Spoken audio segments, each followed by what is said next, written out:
দেশের ২৩তম রাষ্ট্রপতি হচ্ছেন মির্জা ফখরুল ইসলাম আলমগীর। এটা এখন নিশ্চিত। তবে তার ছেড়ে দেওয়া মহাসচিব পদে কে আসছেন এ নিয়ে চলছে নানা আলোচনা।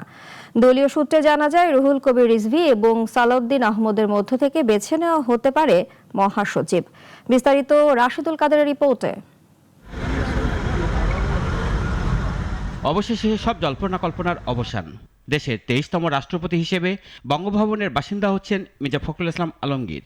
দুপুরে সচিবালয়ে প্রধানমন্ত্রীর কার্যালয়ে বিএনপির নীতি নির্ধারকদের বৈঠক হয়। এতে সর্বসম্মতভাবে তাকে রাষ্ট্রপতি প্রার্থী হিসেবে চূড়ান্ত করা হয়। দুপুরের পর নির্বাচন কমিশনে দলের পক্ষ থেকে মির্জা ফখরুলের মনোনয়নপত্র জমা দেওয়া হয়। আর রাষ্ট্রপতি নির্বাচন উপলক্ষে ইতিমধ্যে ২০ আগস্ট সংসদ অধিবেশন ডাকা হয়েছে। সংসদ সদস্যদের ভোটে রাষ্ট্রপতি নির্বাচিত হবেন। আর বিএনপি সংখ্যাগরিষ্ঠ থাকায় প্রতিদ্বন্দ্বী থাকলেও তিনি রাষ্ট্রপতি নির্বাচিত হচ্ছেন, এটা নিশ্চিত। মির্জা ফখরুল ইসলাম আলমগীর মনোনয়নপত্র জমা দেওয়ার আগে ৩টি গুরুত্বপূর্ণ পদ থেকে পদত্যাগ করেছেন। এর মধ্যে দলীয় মহাসচিবের পদ অতি গুরুত্বপূর্ণ। এখন আলোচনা চলছে কে ধরছেন তার হাল। আপাতত দলের স্থায়ী কমিটির সদস্য সালাউদ্দিন আহমেদ ও সিনিয়র যুগ্ম মহাসচিব রুহুল কবির রিজভীর নাম এগিয়ে আছে আলোচনায়।